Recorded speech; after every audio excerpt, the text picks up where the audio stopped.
Oh, I'm gonna be an extreme racist because nobody wants to have a conversation with me about white people.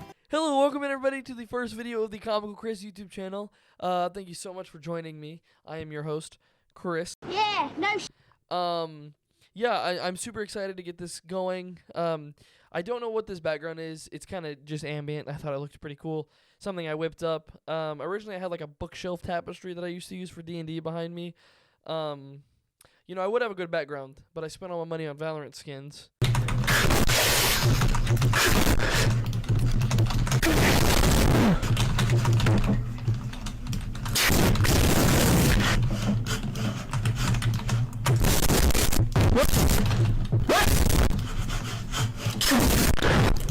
So I'm glad you're here. We have kind of a really weird upload to be our first upload ever. It's not very comical, but it's a banger. It's gonna be a banger.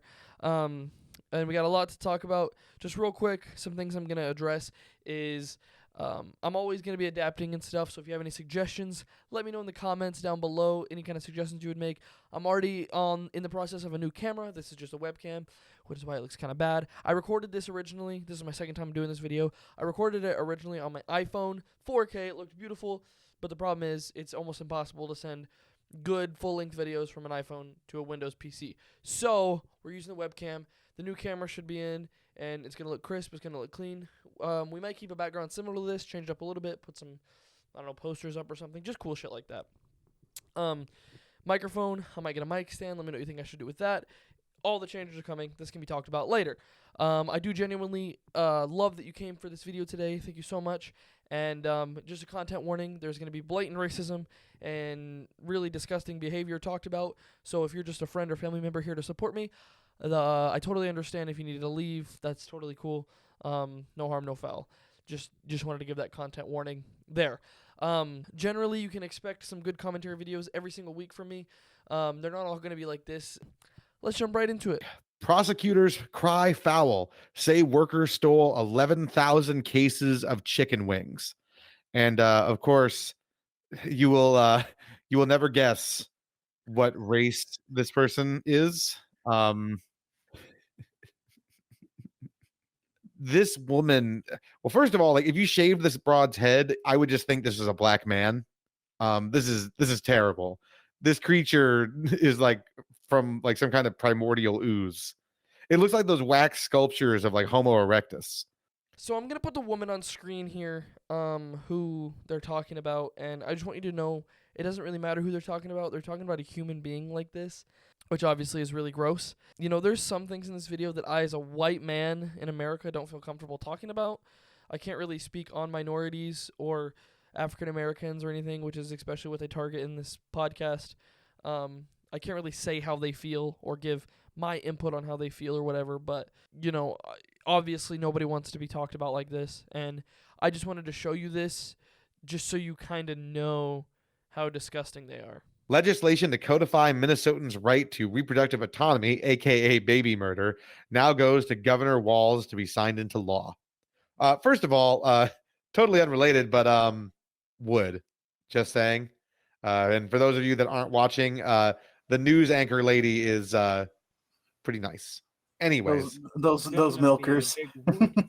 Yeah, like we are big naturals respecters around here. Coming back to this part, I'm including this because they're talking about a news reporter, and I'm not even going to put her image in here because I don't want to disrespect her like that by showing you in that light what they're talking about. But they're talking about, obviously, a woman's chest. It's completely unrelated. I'm not going to get too political in this video about like abortion and all that stuff. If I make a part 2 follow-up, I'll get more podcasting and talk about some stuff. But for now, this is just a general video. I just want you to remember how they're talking about this woman, and it'll make sense later on. We'll revisit this. Don't you worry. I'm never going to harm a kid. I know how to act whenever I'm around a kid. Drag has been here for such a long time, and they've never been a threat towards anyone, except for, all these drag queens that are convicted pedophiles. We're just going to... Yeah. Yikes. I was iffy to bring this up because I don't want to come across like I hate any group of people. Besides people like this, I absolutely despise them, and they deserve the absolute worst. However, I brought this because they want us to say that there could or could not have, I don't know the story they're talking about, they didn't link anything. They're talking about some people that do drag being pedophiles, but like I said, they don't link anything, so you can't really, they don't prove it. And even if, that would be like me saying, because there's a couple of convicted priests in prison for being pedophiles, all Christians are, pedophiles. Like that just doesn't make any sense. Just because I say, some white people act like this, all white people do. Obviously that's not true. We know that's not the truth. So they're like straw manning drags here, and it just doesn't make a whole lot of sense. This study that they did where they found that if you exposed children to like videos of large dogs playing with children, their likelihood of having like a fear of dogs was greatly reduced. And he was kind of going on about like, it's pretty clear that's what all of this is, right? It is true. It's crucial for the LGBTQ agenda, because if you can expose children to this stuff at an early age, they won't have the natural disgust reaction that most people have. So this, as a psychology major, is a pretty cool study that they talk about. It's really weird in this context, though. They're saying like the LGBT brings young kids their agenda to because they're impressionable or whatever. It's super weird because all groups kind of do that, right? Like Christians. I know I keep dogging on religion. I'm sorry. I don't hate organized religion. Relax. But it's so weird because they dog on specifically the LGBT when these people want to reach out to young people. I'm going to show you somebody that they interview that is desperate to reach out to young people and, all that kind of stuff. It's just so strange how, like, weird they want to frame the young, impressionable kids. Like, of course, you want to teach kids right and wrong when they're young because that's when kids are learning. You want to teach kids to be acceptable of others as long as they don't hurt others when they're young. You don't want to teach kids, hey, come join my white-only ethno state. That is wrong, right? We want to teach kids good and we want to teach kids bad. This is common sense. So I don't even understand like what they're trying to get at here, to be honest. I was going to say, having businesses that, do host these sexually explicit venues should be adult oriented.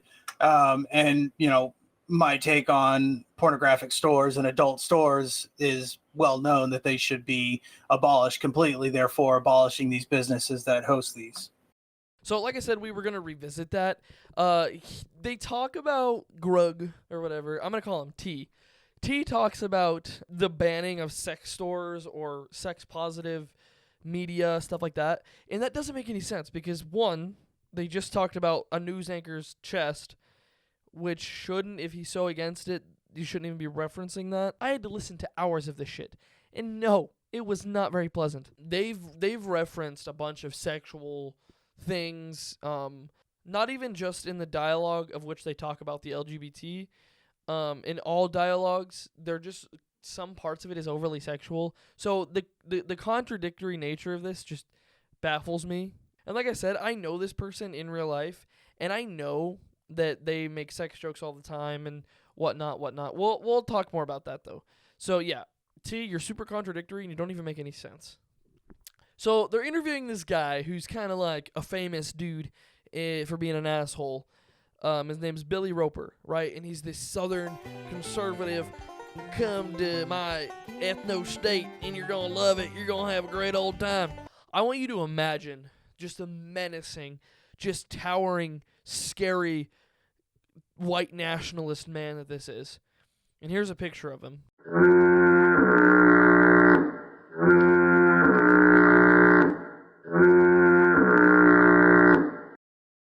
So yeah, super scary guy. I know that you have a very kind of unique story, an origin story, if you will, that you were formerly a Bernie bro. What's funny here is he calls him a Bernie bro, which is like a Bernie Sanders supporter. Come closer. I need. What do you need? For your financial support. And that's, sure, you used to like Bernie Sanders, and he was an atheist. He converted into this, extremism bullshit. But beyond that, I thought he said brony bro, right? And like I said, this guy's from my town, so I was doing a little digging. And it turns out he used to LARP and do Dungeons & Dragons. And don't get me wrong, I play Dungeons and Dragons bi-weekly. I love that game. I would love to go LARPing. Here's the interesting thing. I was doing a little digging, and I heard he is actually a brony bro, which is what I heard the first time, or at least used to be. Could be wrong, though. No, cannot confirm nor deny. I just find it kind of interesting that even if it's just the D&D and LARPing, like, I would love to see the interaction of Riggin, the host, talking about his past and LARPing and Dungeons and Dragons stuff, especially with the whole like satanic panic thing that happened with Dungeons and Dragons. It's just an interaction that I would pay to see. Once the United States no longer exists, then there'll be the opportunity for the rise of ethno states in different areas, probably several different areas throughout the former United States. And we believe that one of those prime areas will be here in Ozarkia, not to be exclusive, but it's our favorite, of course. That's why we're investing our lives here. So here is something, this is going to stray away from the commentary, comedy kind of thing a little bit, just to educate for anyone who might need it. An ethno state is essentially like a group of people, a culture of people who exclude X, Y, and Z. Ethno, so it's a bunch of white people, a bunch of hick white people in what he calls Ozarkia in, I think, Arkansas. And he doesn't want, obviously, anybody but his pure white Christian disgusting people that you wouldn't want to be around anyways. His plan is that the United States is going to fall due to the polarization and whatnot, and he's going to make these little ethno states, or these ethno states will emerge. I just think, I mean, doing a little reading on it, and I don't want to get too far down the rabbit hole here, but doing a little reading on it, I think that's such a weird concept, and I don't think it would literally ever work. I don't know. Billy Roper's not a very smart guy, in my opinion. That's accelerating the polarization of America into extreme camps where there's no room in the middle for any common dialogue anymore. No room for negotiation or common ground. Okay, and I wanted to segue into this just because I really want to bring this back up. This Billy guy brings up the polarization of America and how nobody can have an open dialogue or talk politics or anything, and that is the reason that he's so extreme or whatever. I want you to remember that. Just remember that. First off, I want to say it's an honor that you chose to break your media silence by coming on our show. Yes, most definitely. It really is. It's an honor having you here. Oh, this one was so cringe. Because like I said, okay, this guy that is talking Grug or T, I can't say his name because I don't have, like, 1,000% proof. And I don't know what the, like, legal stipulations of doing that is. However, I know for a fact, this guy, who he is, I know who he is, he was in my house, and he played Magic the Gathering with me. And he was in my house. He sat across from me. My girlfriend is brown, y'all. She was there. But legitimately, like, he's sitting here praising this white nationalist Klansman type guy, and I know who he is. He lives in the same town as me. Like, the amount that makes my blood boil and cringe is just unreal. And the thing is, I've asked him, I was like, dude, is this you? And he completely denied it. Like, and I told him, the only thing worse than being a racist is being an undercover or closeted racist, right? Like, it's so crazy. And you know what? It's not even just him. This Billy guy talks about his Ozarkia and talks about all these communities, these white nationalist communities, and he says a lot of them are undercover or they keep their identity secret. Like, what is the point? Like, you're going to be a racist asshole. Why not just own it? I don't want you to be like that at all, but if you're going to be stupid like that, why not just commit to the bit, right? And we were talking before the recording, and you called yourself 1.5 in terms of like white nationalism. And, an issue that I see with the 2.0 crowd is this sort of, hey, is that D&D? What's your favorite edition? It's got to be 5th, right? Oh, this? No, this is the White Nationalist 2E. It's actually very insightful, and it's got a lot of ethno state culture. What? What the fuck? They're really out here making editions like it's Dungeons and Dragons or something. And stuff against them and crushed them. They've stopped having those protests, and there's not going to be a drag queen story hour in Mountain View, Arkansas. Promise you that. Okay, so here I'm going to include what I was talking about a little bit ago about he is setting the scene here. He's saying that some drag queens came to his town square to do their little thing, and he's shown up with his Nazi buddies and drove them away through verbal force, you could say. And just in this same podcast, 10 minutes ago, he was talking about how there's so much polarization and no room for dialogue. It just doesn't make any common sense. Like, how are you yourself going to be saying, oh, I'm gonna be an extreme racist because nobody wants to have a conversation with me about white people? and then in the same podcast, you tell a story about you pushing people out? It just doesn't make sense. You physically getting close to them, making them uncomfortable.